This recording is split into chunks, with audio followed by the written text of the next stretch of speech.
This episode of Gators Breakdown is brought to you by MyBookie. The 12 days of giveaways are here at MyBookie. Sign up at mybookie.ag. Use our promo code Gators on your first deposit to redeem a bonus of up to $200. This episode of Gators Breakdown is also brought to you by Shark Coatings. Get a different kind of gift this holiday season. Visit sharkfloorcoatings.com when you need professional floor coating services done right the first time. Want more Gators Breakdown? Join Gators Breakdown Plus. Starting at $3 a month, get access to unique episodes, plus a blog, chat room, giveaways, shoutouts, and more. Gators Breakdown Plus is furthering the interaction with fans and listeners like you. Head to gatorsbreakdown.supportingcast.fm to join Gators Breakdown Plus today.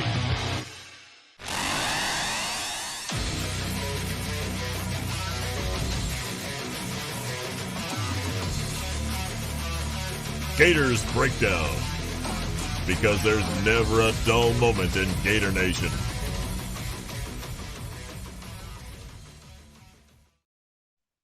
The Gators Breakdown podcast is ready to go. I'm your host, David Waters, and you can find me on Twitter at GatorDave_SEC, coming at you right here on early National Signing Day, the early signing period, however you want to define it. Everybody defines it different out there, whether it be early signing day, early signing period, National Signing Day.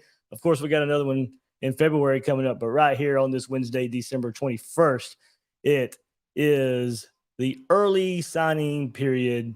And this Wednesday, we'll deem it early signing day. So right here on Gators Breakdown, we'll break it down, the good and the bad of this class of 2023. Not all, it's a very polarizing class. The bump class, we all know the importance of this, first full class that Billy Napier's had to work with right here, and what it means for maybe instant success or maybe a timeline of success. But we'll get into it right here on Gators Breakdown. The good, the bad, as I said, the in-between maybe as well. There are some good things. I know it's not the top 10 class.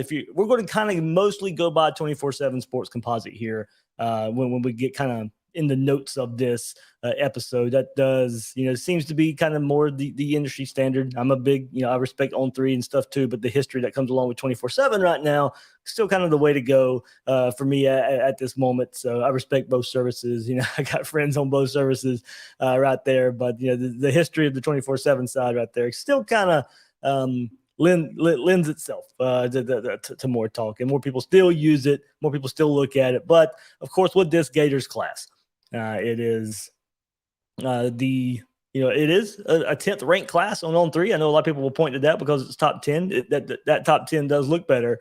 But for Florida on the 24/7 Sports Composite, we'll get into this 12th ranked class on the 24/7 Sports Composite. So right before we do all that, everybody hit that like button, hit that subscribe button, coming at you live right here on National Signing Day night here on Gators Breakdown. If you're watching this live, a few of you are, a good bit of you are, thankfully, right here. Hit that like button while you're watching this live. Subscribe to Gators Breakdown if you haven't done so yet. A lot of content, of course, on your way. Football all the time right here on Gators Breakdown. And this is one of the biggest ones of the year, one of the biggest days of the year right here on National Signing Day. So we got you covered right here on Gators Breakdown. And hey, look, Gators Breakdown Plus, everybody shout out to there as well today. A couple of chats with just Gators Breakdown Plus members. One this morning, one right after lunchtime around 2 o'clock as well. A good discussion going on there. In the voice chat, as I said, there's a text chat. You can do that all day long, but I will hop in. We'll do a voice chat. So you can join Gators Breakdown Plus. You get more episodes. A lot of those, there was no sense in really the recording the ones that happened today. We were just following the news along the way, but still, I will record the chats, put those up for extra episodes, Q&As for extra episodes as well out there. So if you want some extra Gators podcast, Gators content, and that Discord chat, join Gators Breakdown Plus. Link is in the description. So as I said, let's get into it right here. The Gators with the 12th ranked class on the 24/7 Sports Composite, right outside that top 10. Let's go through the top 10 right quick on 24/7 Sports. Alabama comes in with the number 1 class in the country. Georgia, no surprise, right behind them at number 2. Texas, number 3. Miami, big storyline there, of course. Head-to-head with Florida for a lot of battles. Miami comes in at 4 right now. And before we went live here, we did learn that their big target, Cormani McLean, is now getting predicted to flip to Colorado. So we all know the battle of Florida and Miami in the recruitment of Cormani McLean. Miami's class might be taking a hit. Dion doing work there at Colorado. We all remember the Travis Hunter story there with him at Jackson State. Well, it looks like he's about to make another splash at his new school, Colorado, and maybe Cormani McLean headed to Colorado to be a Buffalo under Deion Sanders. So Miami's class will take a hit right there if that's the case. Ohio State number 5, LSU 6, Oregon with a huge day today under Dan Lanning. 28 commits, gets them the 7th ranked class, a slew of flips today for them towards their class. So Oregon with a big signing day finish. Oklahoma 8, Notre Dame 9, Tennessee 10, Clemson 11, Florida 12, as I said. We'll go through the top 15 here. Penn State 13, Texas A&M after their big historic class last year. They come in at 14.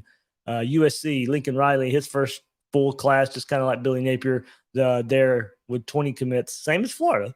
They are 15. So, interesting storyline there. The first-year coaches, the coaches coming off their first year or still got games to play, but coaches that's in their first year here, you do go. I mean, I might as well keep going right quick because they are an SEC East team. South Carolina came in at 16.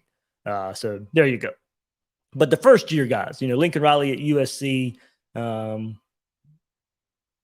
Billy Napier out-recruited him. So, here with both teams with 20 commits, Florida's got a higher average and a higher score than Lincoln Riley there in USC. They come in at 15, as I said. Florida go at 12. First-year coach Billy Napier there. Of course, Marcus Freeman, first-year head coach at Notre Dame. His class comes in at 9. They were top 1, 2, 3 for most of the recruiting cycle. Took some deflections, decommits there from Notre Dame. So they end up falling out of that top 3, 5, all the way down to 9. Of course, Britt Venables there at Oklahoma, being able to put a nice class together at number 8. As I mentioned, Dan Lanning there in his first year at Oregon, heck of a day to get up to that 7th ranked class. And then LSU, first year Brian Kelly there at number 6. And of course, Mario Cristobal, Miami right now at number 4. So all the first-year coaches that Billy Napier came in with, a lot of them in front of him, Lincoln Riley behind him. When you want to take a look at it in the competition that Florida, more than likely it'll be these schools year in and year out that Billy Napier has to compete with on the recruiting trail. So 20 signees for the Gators. 20 signees, and about what we expected coming in today. Now, we did have some deflections. Of course, Tyree Patterson, the wide receiver, if you missed that was a few days ago. And we knew that was going to happen, the wide receiver there. But then, of course, today, and it was kind of rumored that this was going to happen as well, defensive lineman Isaiah Nixon ended up going to UCF as well. Nixon was not sent a letter of intent to sign from Florida, so writing was kind of on the wall. He goes to UCF. So that left Florida today with 20 signees. Of course, Jaden Rashada, the headliner there. There was some question, of course, if he was going to. He sent it in late. Of course, he's on the West Coast, so that plays into it probably a little bit as well. But there was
All right. Should be back. Sorry for the issues, guys.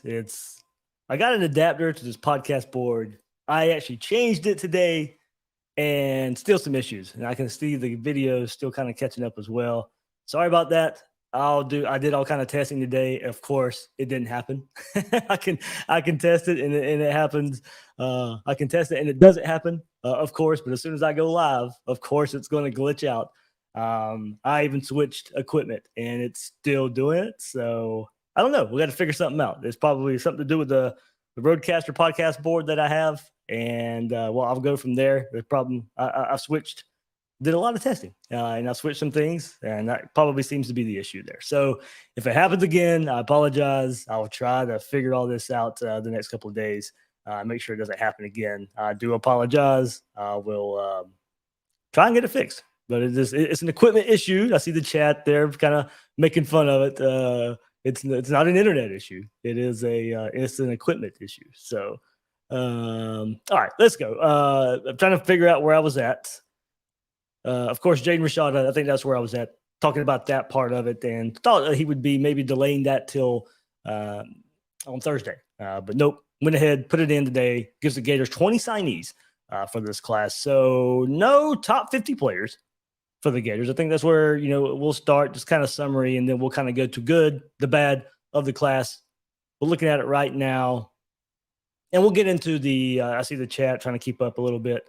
We'll get into the transfer news as well. I know Graham Mertz, the night before, on Tuesday night, around midnight, of course, I did do a retweet there from The Athletic. And Alan Taylor, he put the news out there that Graham Mertz was going to commit to Florida. We had been talking about it on the Gators Breakdown Plus Discord last night. And before that happened. So it was not too big of a surprise, but I know not a lot of excitement behind that one. But we'll get into the transfer portal as well before we get into after we get to this high school part of the recruiting.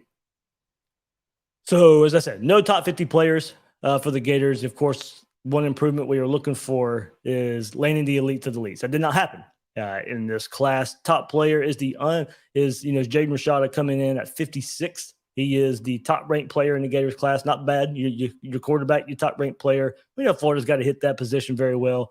And look, of course, if you forget, most of these commitments that Florida has had, I've done profile videos on. So not going to go through and all again tell you what kind of player Florida's getting, unless they were just new ones. No new ones really today for Florida, except for the transfers. So if you want more on Jaden Rashada, Kelby Collins, Aiden Mazzell, all these top players, all the players in this class, you can go search Gators Breakdown. You can get the lowdown on these guys. But Jaden Rashada, number 56 player. So outside of the top 50, Florida didn't get a top 50 player here. Kelby Collins, the defensive lineman, at number 60. Aiden Mazzell, 94. Dijon Johnson, the defensive back, at 98. So 4 top players in the top 100 for the Gators. 4 players in the top 100. So add 3 more players to take it to the top 150. Wide receiver Eugene Wilson, offensive lineman Roger Kearney, and cornerback Jakeem Jackson. So 7 players in the top 150 for the Gators. Defensive lineman Cameron James comes in at 164 to give 8 players in the top 200 for the Gators. And you can stretch that if you want to. To safety Jordan Castell, he comes in at 203. And then defensive lineman TJ Searcy at 207. So if you want to stretch it, you can, to go right outside the top 200. So 8 players officially in the top 200. You can go number 9, Castell at 203, number 10, Searcy at 207. You're right around that 200 range. So about 10 players right there in that top 200 range. So, all right, there's kind of a summary of the class, top of the class. But let's go. I'm going to break this down to the good and the bad. And let's start with the good news here for the Gators class is the player average score, 92.34 for the Gators. And look, I know some of you with the good news and all that. Is it a class of where we want this to be? No. A 12th ranked class is, not going to, a 12th ranked class is 4 years in a row is not going to win you a title at all. So we know recruiting got to get better, but there's still some good to take away from this class. You may see some of it as cherry picking, and probably some of it won't disagree with you. But not all is bad. Just because it's not a top 10 class, just because it's not a top 5 class, does not mean there is not good in the class. And with this for the Gators, let's start with the average score. 92.34. That ranks 5th on the 24/7 Sports Composite. Going by ranking. Now, Florida does only have 20 players. And so the comparison that you want to probably go to of where you wish if Florida had 20 players and could put it as a comparison to somebody, Ohio State also has 20 players. And they're a 5th ranked class. So their average is 93.57. So that's probably the best comparison right now, just because of the number of commits both Florida and Ohio State have. But Ohio State's average is 93.57. That lets you know the kind of the difference and how much 1 point is worth. I mean, that's a whole point higher than Florida. Florida's at 12th in the rankings. Ohio State's 5th in the rankings, both with 20 commits. Ohio State scores 287.66, while Florida scores 272.21.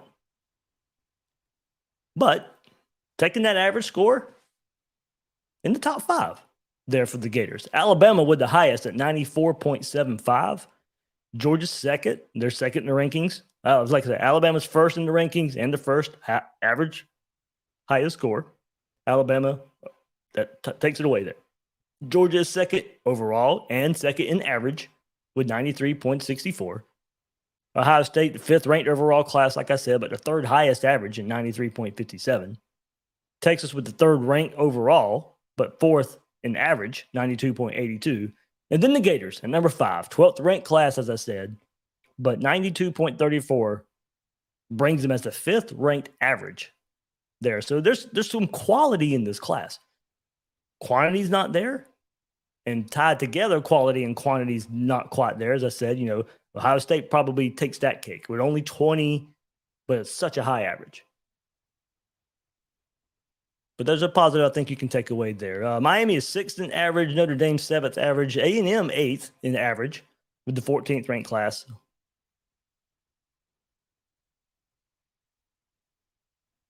So there you go. There's some good to take away. 18 4-stars in the class, 2 3-stars. So that's why you see that average being that 92.34, because there's 18 4-stars, 2 3-stars.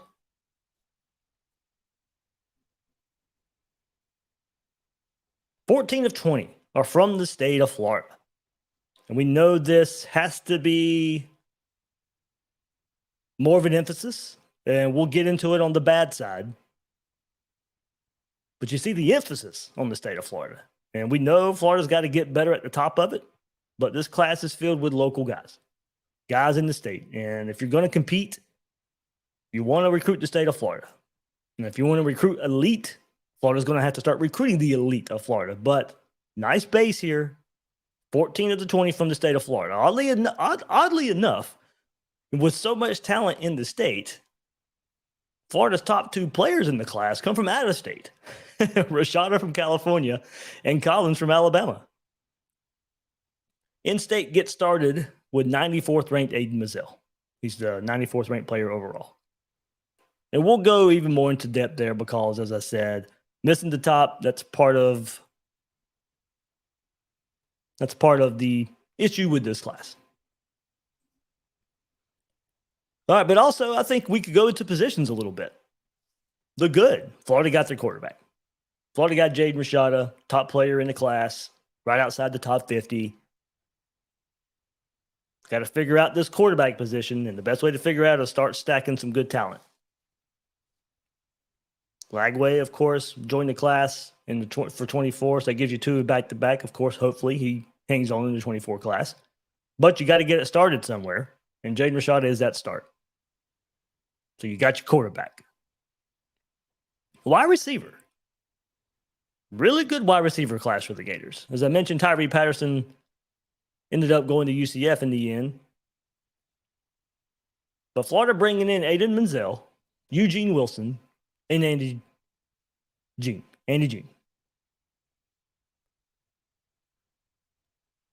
Menzel, the 94th ranked player in the country. Eugene Wilson, the 112th ranked player in the country.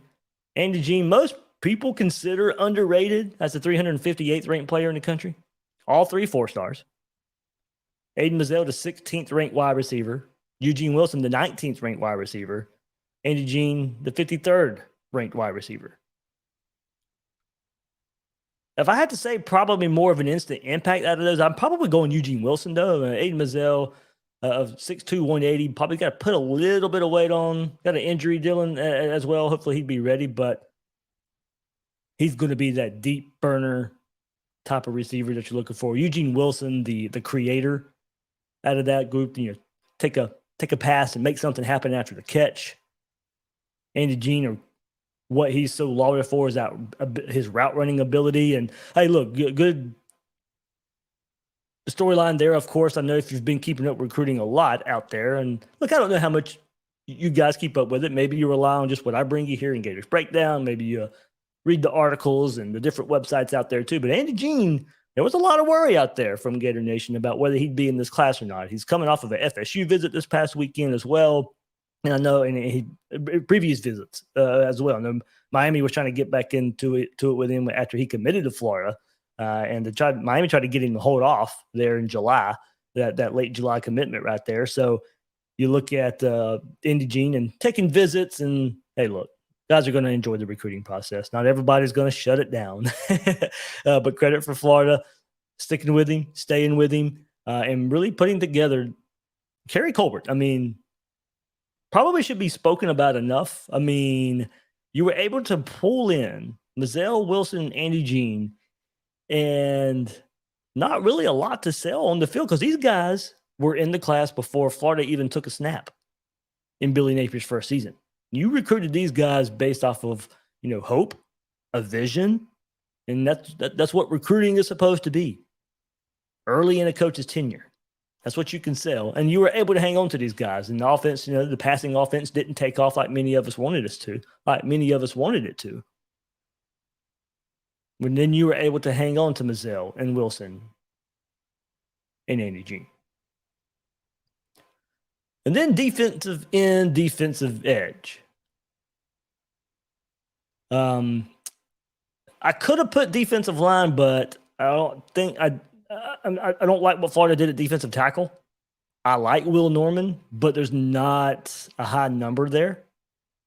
And I think Florida needed more. I'll get into that. So let's just concentrate on the defensive end, defensive edge, and Florida brought in some good numbers there and some high quality players. Starting at the top with Kelby Collins, the second ranked player in the class, number 60 player in the country, 6th ranked at his positions from the state of Alabama. Cameron James, just a massive 6'6.5", 265. Kelby Collins, 6'5", 280. Most of these guys are going to be playing in edge. TJ Searcy, 6'5", 250. Should be one of those speed rushers off the edge. Gavin Hill, 6'3", 255 from local Gainesville. And so 4 right there that Florida should be able to get plenty out of in that defensive end, edge role. Collins, James, Searcy, Hill. And that was something we know Florida's got to hit. Florida's got to get better in the trenches. And that does not only count for defensive tackle, where I thought Florida missed an opportunity. Also counts for the edge rushers, the defensive ends. So Collins, James, Searcy, Hill, guys I'm really looking forward to seeing. They're a nice depth, I think, for bringing 4 of those guys in. I think Florida will see coming up for defensive tackle. They'll be hitting the transfer portal there. And then, of course, defensive back. And, yes, it's still good. I know Florida missed on some of the top targets out there. And Desmond Ricks is coming up tomorrow on Thursday. And I know there's some question out there now if he's really going to LSU, or there's some maybe worry from the LSU side of things and the national side of things if LSU is going to be the pick. Now there's some second guessing of that maybe. So we'll see what happens there. If it's not LSU, maybe Alabama, Florida. Maybe Florida gets back into the late mix here with Desmond Ricks. The report is Florida's still in communication. If I'm saying right now, as we're recording around 8 p.m. on this National Signing Day night, I say maybe LSU probably still wins out. but also with the way Alabama finished, I'm not counting them out. So right now, I don't see Ricks on Thursday picking Florida. And then Cormani McLean, we know the storyline there. And I talked about that earlier. So, and Rick's reclassified, so that was one that could have come to you late. And McLean, that one does hurt. Right down the road in Lakeland, it was one of the early targets we said, Florida's just got to get. But that does not mean that this defensive back class is still not really good. It is. This is a really good defensive class. Really good defensive class. Defensive back class. Dijon Johnson, top 100 player.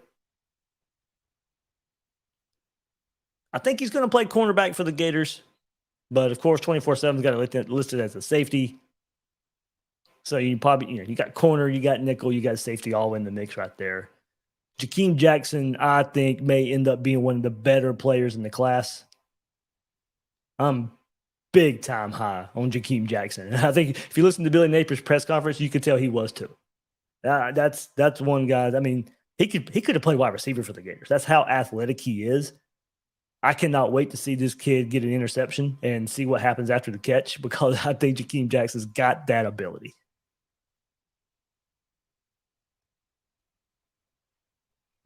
He's the 123rd ranked player in the country. Jordan Castell at safety there. We know how much help Florida needs at safety. He's the top 200, like I said, top 200-ish player, 203. Sharif Denson from right here in Jacksonville. So, of course, I'm going to hit that one a little bit closer to heart. Right there at Bartram Trail, I think, probably plays that nickel role when it's all said and done. I think you can move him around if need be. But I think that's where we probably see him first. I like it because, man, he's a very tough player, and I've seen a lot more video of him than I have most of these guys, because he's here in Jacksonville. Scrappy player, does not mind getting dirty as a defensive back, likes to tackle, he likes to contact. Somebody I am looking for like that in that nickel position. Bryce Thornton, another safety there from the state of Georgia, 387th ranked player. So Thornton paired with Castell, I think, there's more your safety types in this class. Johnson, a little bit of versatility, but I do see him more as an outside corner at the college level to go along with Jakeem Jackson, Sharif Denson, probably your nickel. So you got almost your full defensive back class. I mean, you could fill your whole defensive back with just this class. Your defensive backfield could be Dijon and Jakeem on the outside, Castell and Thornton as safeties, and Sharif Denson as your nickel if you have to go to a 5-man defensive backfield. So this is and I know Corey Raymond and there's been the question of, well, why can't he get the elites at Florida? Look, don't get me wrong. That is a disappointment. I'll agree. I'm not going to gloss over that. It is, there were plenty of targets there for Florida, dating back to the springtime and the summertime, and some weird things happened to go along the way. We'll see if there's one last hurrah, one last surprise, one last push there for Ricks on Thursday. I think we can move on from that, but just, I guess keep an eye on it. Weird things happen in recruiting. I'm not trying to get your hopes up. Don't get me wrong. As I said, my prediction would not be that. But I do like what Florida did here. And I won't be surprised. I don't really make projections like this, but just looking at it, Jakeem Jackson, I think the kid's going to be special. If I had to sit here and pick one player on the defensive side, I'm taking the whole defensive side into consideration here. He might be the guy I key in on.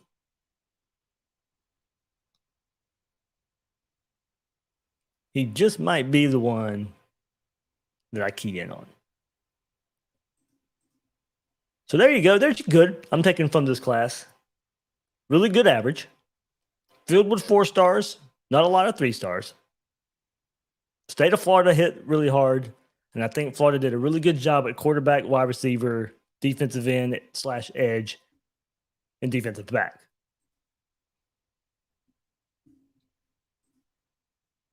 So before we move forward, we'll get into the bad of this class. It's not perfect by any means. When you're not in the top 10, or if you are right at 10, as they are on 3, are the Gators, and there are some things we can pick apart with this class. But before we get there, it is the holiday season. Holiday season is upon us.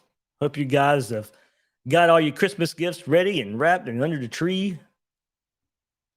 But, the holiday season is upon us. And MyBookie, they're in the giving spirit with 12 straight days of giveaways. From odds boosts to casino chips to straight up blocks, MyBookie's 12 days of giveaway is a can't miss promotion.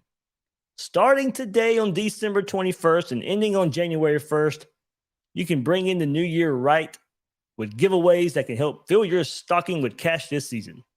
Sign up at MyBookie, use promo code Gators on your first deposit to redeem a bonus of up to $200. Again, that is promo code Gators to claim a brand new deposit bonus designed for bettors looking to cash in and cash out quick. Experience sports in a whole new light and make this season a winning one. Bet anything, anytime, anywhere at MyBookie. You know the goosebumps you get when Florida takes the field? Or when that 63-yard Hail Mary actually works? Or the thrill of a game-winning interception in the end zone? What a rush! You can experience that same rush every day at your home with Shark Coatings. We'll cover your old, ugly concrete with a beautiful industrial concrete coating and a warranty that lasts longer than most careers in professional football. So whether your garage floor is for parking, partying, or working out, Shark Coatings can transform it. And if your pool deck is starting to look like a bulldog, old, cracked, and smells like pee, Shark Coatings can transform that too. Shark Coatings is easy to clean, stain resistant, and is 100% antibacterial and antimicrobial. We're easy on the eyes and on the maintenance. Gator Nation is worldwide, and Shark Coatings is based right in the heart of it. So whether you live in Brunswick, Georgia, or Live Oak, Florida, down to Ocala, over to New Smyrna Beach, or anywhere in between, contact us for a free estimate today. Learn more at sharkfloorcoatings.com. That's sharkfloorcoatings.com. All right. Let's get back to this class of 2023. And hey, look, you could probably say I was nitpicking on some of the good, and you might say I'm nitpicking on some of the bad. But, this is the way I see it. You guys may not agree. We don't all have to agree. It's a beautiful thing about this. But everybody, thank you so much. Hit that like button. Subscribe right here. Everybody watching live on YouTube, or you're watching the replay. And subscribe on those podcast versions too if you haven't done so yet. So, all right, here we go. The bad for the Gators outside the top 10. And that's the first thing people are going to look at. Just the basic of recruiting. If you're just a general follower of recruiting and you don't follow it day in and day out, and you don't take it all in, the first thing people are going to look at is just the ranking.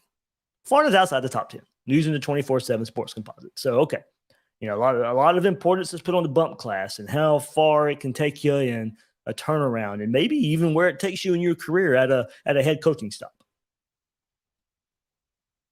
So for right now, probably some patience are going to need to be involved now because of how this class played out. Outside the top 10. They are number 10 and on 3, so if you want to use that, by all means, go ahead. But outside the top 10. And I don't think a lot of people expected that. Now, I never expect the top 5. I said it over and over again on this podcast. Was there a path there? Were we feeling good about ourselves a couple of weeks ago, and there may have been a path for Florida to get there? Yeah, and I would have been absolutely surprised given everything, how it turned out. I was not to expect Florida and Billy Napier to come in and turn it around like that. And if they were not going to go the rogue booster crazy money, that was never going to happen. All right, I didn't see Florida doing that, so I didn't see a top 5 class.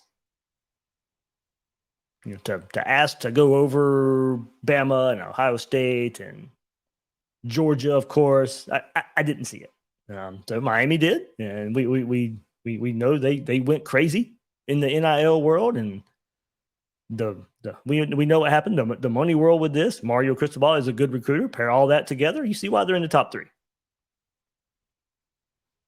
I didn't see Florida taking that path. Now, top 10, I won't lie. I'd say Florida's got to be there.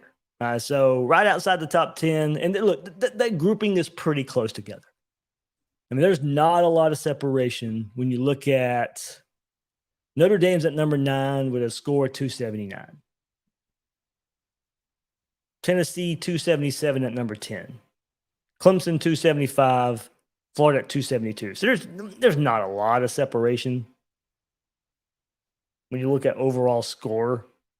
And those teams grouped together, where from Notre Dame at 9 to Florida at 12. Not a lot of separation. And look, that's where the differences of those 5 stars come into play. With Florida not getting a 5-star, the 5 stars are weighted pretty heavy in the recruiting rankings. And one 5-star probably shoots, I'd have to do some calculations, but firmly in the top 10. So outside the top 10, that's a lot of people are going to look at it and on the surface. Okay, that's bad. But the worst part about it is the next bullet point. 5th in the SEC. This is how difficult it is. This is why it's different than the Clemson build and building their way and taking time under Dabo Swinney. They only had to pass FSU at that point. And Dabo's early seasons, they had to only worry about South Carolina as an out-of-conference opponent. And he couldn't even beat South Carolina at that point when Steve Spurrier was there. And then they only really had to pass FSU in the recruiting rankings. The path is much easier. It's different in this conference. Florida's hovering around a top 10 class, but they're 5th in the SEC. 5th in the SEC. And we can't overlook throwing in Texas and Oklahoma in it. They're both above Florida. They're going to be in the conference soon. You have to throw them in it because these players that are in this class for Texas and Oklahoma, Florida will end up facing those teams, especially if the rumors are true in Texas and Oklahoma and the world of college football speeds up a little bit and they join the SEC in 2024. Those players in this class, Florida is going to face. So now you put 2 more teams in front of Florida, and now Florida's 7th in the conference.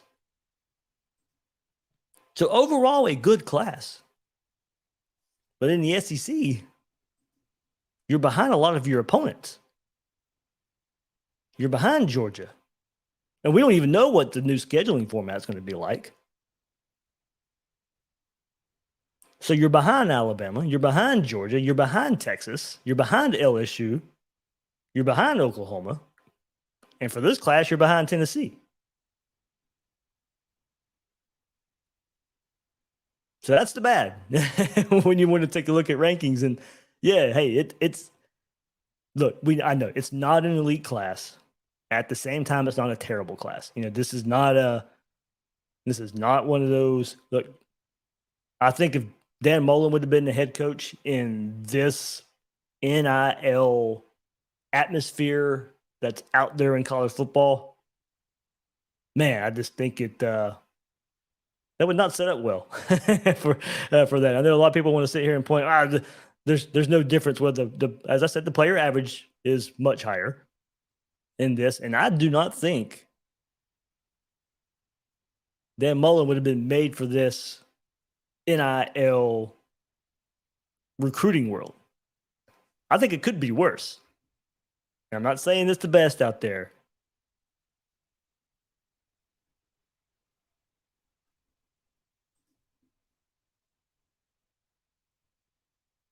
No 5 stars. As I said as well, look at the top of the class. No 5 stars for the Gators. You want 5 stars. There's 35 5 stars on the 24/7 Sports Composite, and not one of them's going to Florida. Cormani McLean in the state, not going to Florida. Maybe you're heading out of the state now instead of going to Miami. Francis Malagoa going to Miami. IMG guy, but if he's going to Miami, he could have easily went to Florida.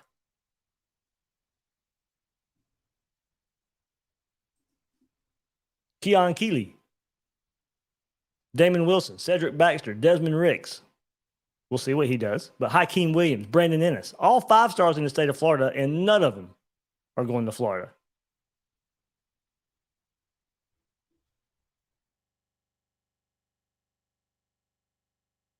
That one's hard to swallow. Being that there's so many in the state of Florida,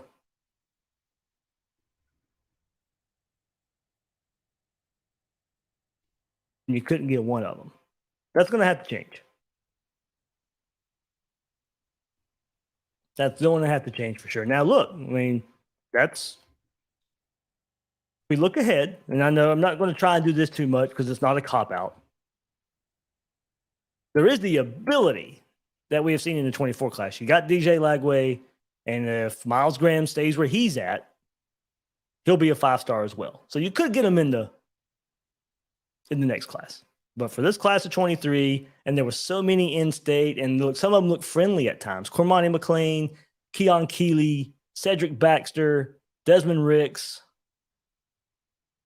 Man, I would have thought Florida would have got one of them.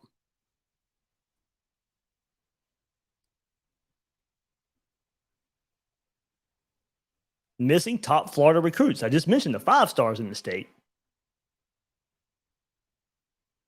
But you have to get all the way to Aiden Mazzell, the wide receiver, as the 21st ranked player in the state of Florida before you find a state of Florida recruit that went to the Gators. The 21st ranked player. The top 20 players in the state of Florida did not go to the University of Florida. Not one of them.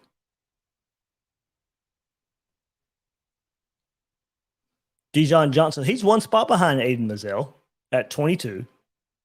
Eugene Wilson and Roderick Kearney are 28 and 29. Jakeem Jackson, 32. Cameron James at 39. Jordan Castell at 44. Sharif Denson at 46. So that gave Florida 8 of the top 50 in the state of Florida, but none in the top 20, as I said. If Miami ends up keeping Cormani McLean, they'll have the top 2 players in the state. Cormani McLean and Malangoa. Miami has 4 before you even get to Aiden Mazzell for the Gators. Now, I think that will change of course it will if McLean ends up leaving. So as we record this, that's how it stands. But here's the one that really hurts. Georgia has 6. 6 of the top players in the state of Florida. Now I went to the top 50. They could be adding a 7th.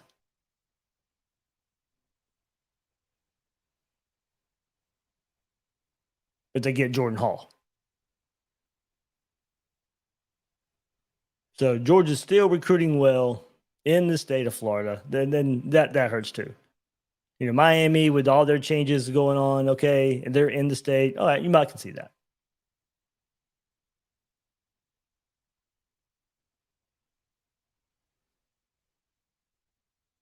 But that was all in the top 50 there for the state of Florida. But Georgia has 6. Let me make sure. I want to go check that because I'm pretty sure that was 6 maybe before you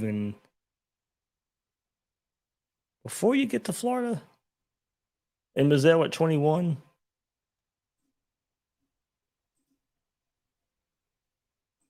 I took that note and I'm trying to figure it out now. So 1 for Georgia with Damon Wilson, 2, 3, 4, 5, 6, yeah. So 6 of the top 19, maybe 7 of the top 19 for Georgia in the state of Florida. That's got to change. And we've been saying that year after year after year here on Gators Breakdown when we take a look at these classes and where the top in-state guys are going. Don't get me wrong. There's a lot of players in the state of Florida. You ain't getting all of them. But if Florida wants to be back on that elite stage, that is probably priority number 1. Getting top players and getting top state of Florida players. And lastly here, like I did for the good, we'll take a look at some positions I think Florida really missed on. Defensive tackle, linebacker, offensive line, tight end. Defensive tackle, gonna, say Jordan Hall will decide tomorrow, just like Desmond Ricks is going to decide on Thursday. Looks to be a battle between Florida and Georgia. And I lean Georgia right now. Right up the road in Jacksonville, and a player maybe going to Athens. But then just down the road, Florida had 2 top flight targets right here. Jordan Hall up in Jacksonville, and then down the road in Orlando with John Walker. And he sticks with UCF. Commits to UCF early, back in the summer, visits Florida countless times over the fall, and then sticks with UCF in the end. We know the issues Florida has had at defensive tackle. We know the help Florida needs at defensive tackle, and they couldn't get one of the top targets in the state. Both those guys in the state, one an hour and a half up the road, one an hour and a half down the road, and you couldn't get either one of them. For now, Will Norman, the only high school recruit Florida has as a defensive tackle, and he's a good player. Not taking anything away from Will Norman, he needed help. He needed a Jordan Hall beside him and or a Walker beside him.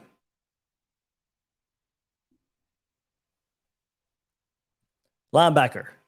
I'm going to stay here in Jacksonville. Grayson Pup Howard going to South Carolina.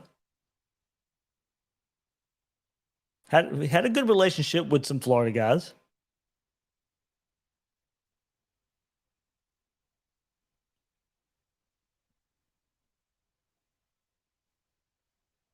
But Mike Peterson comes over from South Carolina as a linebacker coach for Florida.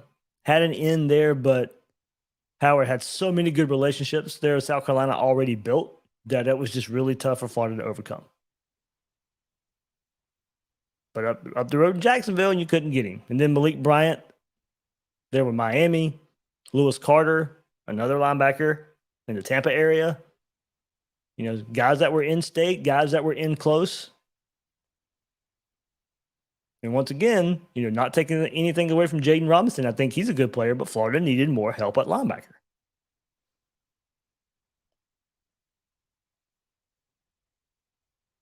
Needed more than one, I can tell you that. But you had some good options. You had some high-level options between Howard, Bryant, and Lewis Carter. Couldn't get it done.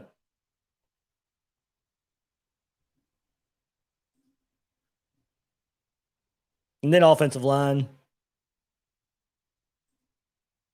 for the Gators, bringing in 3, possibly 4 down the road. Get into that in just a second. The crown jewel, Roger Kearney, 118th ranked player in the country in Orange Park, Florida. 5th ranked interior offensive lineman. Great pickup there for the Gators. You flipped him from Florida State. So not only did you help your team, but helped your team, hurt FSU at the same time.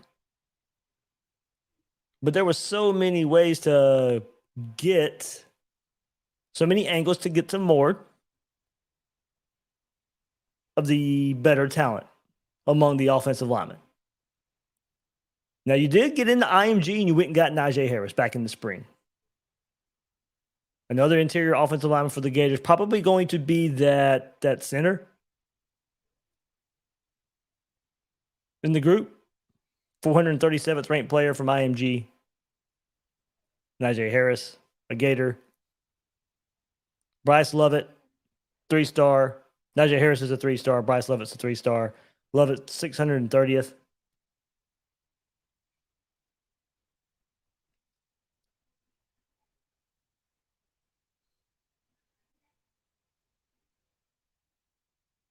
So, just not top-level talent. Missed out Lucas Simmons. He's going to FSU. Well, I'll remember the Samson Okunlola recruitment last week. Francis Mauangoa as well, another IMG product. Ends up going to Miami. So there was a chance there, of course, I think, to put some higher-level talent there at the offensive line position where Florida needs some help. Had a good offensive line this past cycle. You got 2 offensive line coaches, Osiris Torrance, raking in awards. There should be plenty to sell there.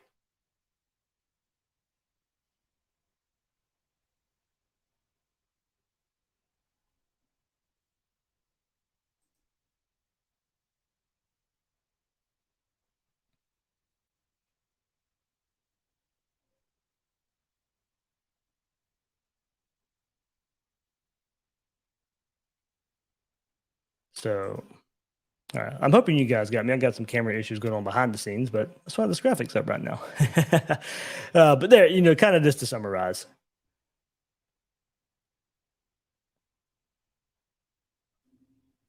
Outside the top 10 in overall recruiting, the thing that hurts about that, you're fifth in the SEC, seventh if you want to count Texas and OU.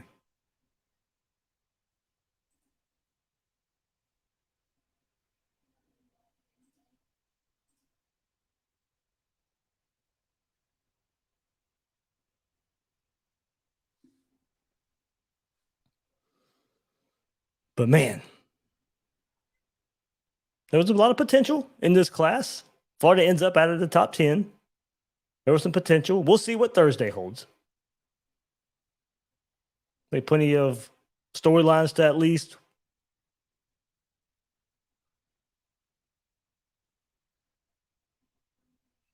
maybe hold a glimmer of hope with Desmond Ricks and Jordan Hall. But yeah, we just kind of just some more storylines to follow. A defensive lineman, Quay Roussel, of course, he ended up picking Alabama. Kind of go through some targets here. That was one we never really felt great about, but ended up picking Alabama along with his teammate James Smith.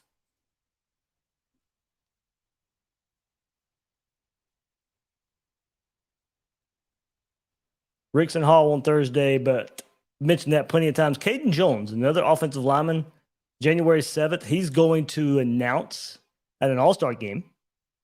So keep an eye on that one. Offensive lineman Caden Jones. Florida seems to be the trendy pick right there right now. Did visit Texas A&M. He had a good time. So Florida A&M battle, but I do think Florida rolls out with that one. Caden Jones, I think, ends up being a Gator over the Aggies. So keep up with that one on January 7th. Remember that. So Florida could add one more to this offensive line group. And we'll see who enrolls early. Billy Napier did say that he's looking at 20 early enrollees, and there's 20 guys in this class. But it did look like to me Gavin Hill, Eugene Wilson, and Will Norman may not enroll early. So we'll see the 20 he's talking about. Maybe he could have been including transfers.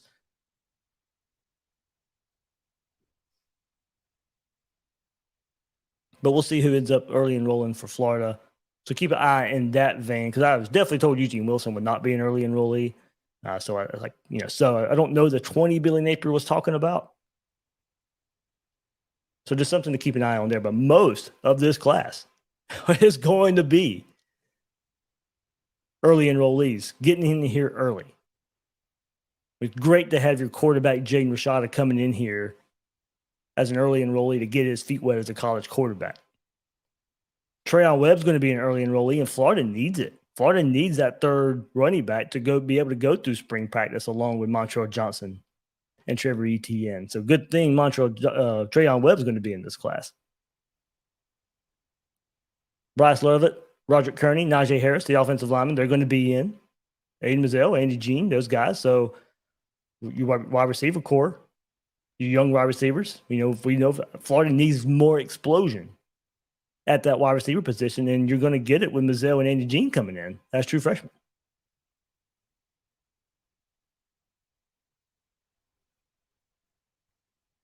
Defensive lineman coming in, seriously, Collins, James. We know how hard it is for defensive linemen to come in as true freshmen, so they come in, getting this weight training program early. So along with those offensive linemen, the trench players, get that body in shape to go in there and go through the rigors of the SEC. And then the big defensive back class, I expect some freshman contributors to that defensive back class.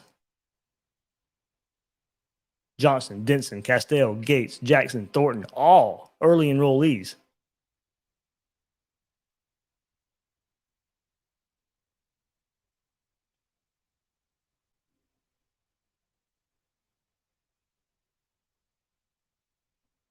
So, all right, before we wrap up, we'll take a look at these transfer guys that have committed to the Gators. Quarterback Graham Mertz. That's the one that came out Tuesday night and will be transferring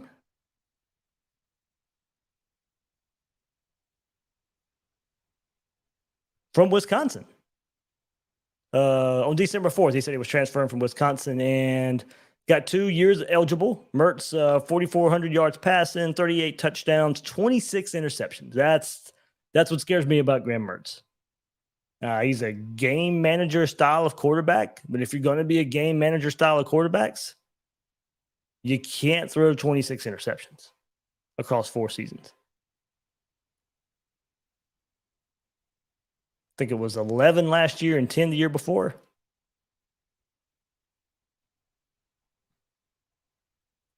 Started 32 to 34 games he appeared in. So we did visit Gainesville a couple of weeks ago. And I do think there were some other targets there Florida had in mind. You know, Grayson McCall's name from Coastal comes up. There seems to be maybe some grade transfer issues or credit issues to go along with his major. That's why he never visited Auburn. Maybe the issue there at Florida as well. There was some talk about Michael Pratt, the quarterback from Tulane. He never entered the portal, but if he was going to, Florida would be heavily interested. He's going to stay at Tulane, so I do think some things happen. Of course, some other targets that were out there, Devin Leary, he's going to Kentucky. But Graham Mertz commits to Florida. That's official now. And we'll see. Maybe it's a change of scenery will do him some good. You know, there's not a lot that I look at that screams at me that he can be this difference maker at quarterback for Florida, especially if this defense for the Gators doesn't get any better.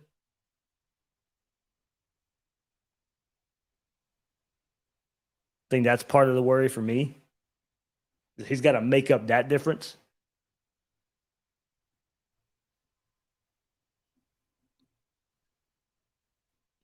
But throws a lot of interceptions. But hey, there could be a fresh look can do some quarterbacks some good. We saw it a good bit in the SEC with Jaden Daniels. He did not have that great of a season at Arizona State last year. Had a good start there at Arizona State. Didn't have a good season, transferred to LSU. Got off to a little slow start, but once he got in the groove,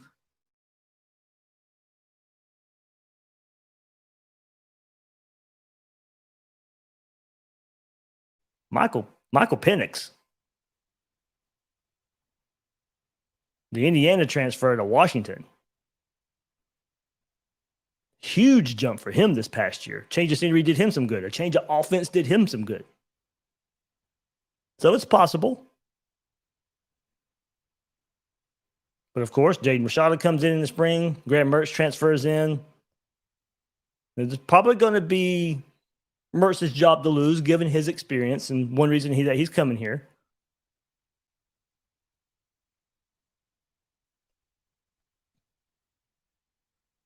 But we can get more into him as we go along. We'll have all offseason, all spring to kind of break him down. But on this signing day, we got to bring it up that he did commit to Florida.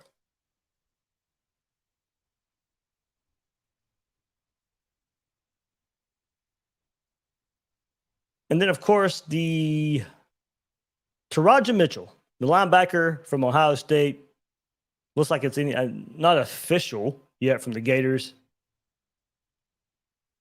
And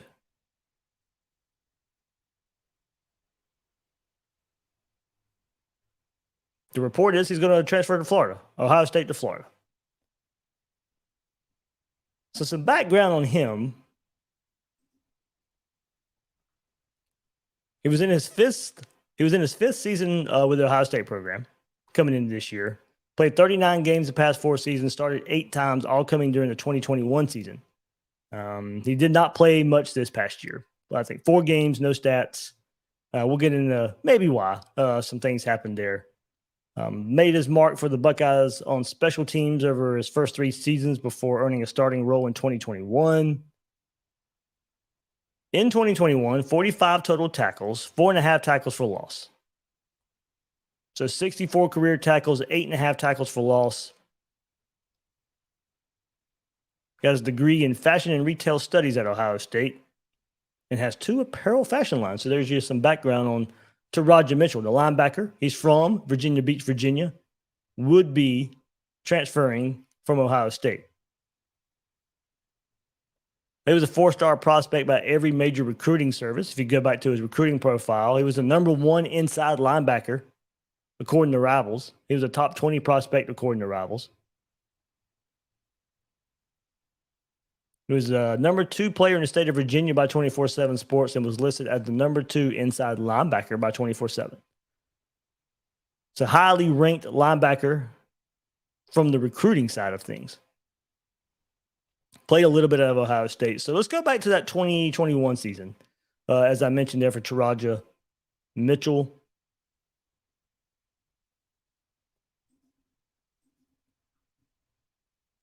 So played a lot that season, except toward the end of the season. He opened that year in 2021, Taraja Mitchell did, as Ohio State's number 1 will linebacker. Started 8 of the Buckeyes' first 9 games in the 21 season. But the final 5 games, he only played a total of 34 snaps. And there was an article by 11 Warriors here on Taraja Mitchell. And I wanted to get a little bit of background, what happened in that 2021 season. He said it was a difficult year in 2021. He had some life-changing situations that happened in his personal life and why he didn't want to get into specifics about what happened. He said those events affected his focus on the field.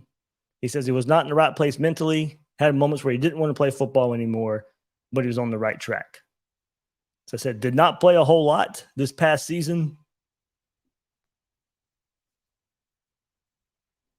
And now looks like the reports are Taraja Mitchell, the linebacker from Ohio State, will transfer to Florida.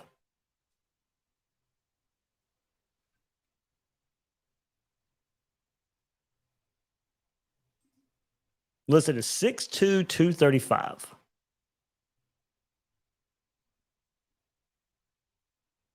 So there is your catch up on all the transfer portal news for the Gators. Mostly right here, talking about signing day, right here, class of 2023. Once again, I apologize for the technical issues. These have just come out of nowhere this week. So I got some figuring out to do. But I'll get it figured out for you guys. But thanks for hopping on this episode of Gators Breakdown, breaking down this class of 2023 for the Gators. You can follow me on Twitter at GatorDave_SEC. And guys and girls out there, thank you for listening to this episode of Gators Breakdown.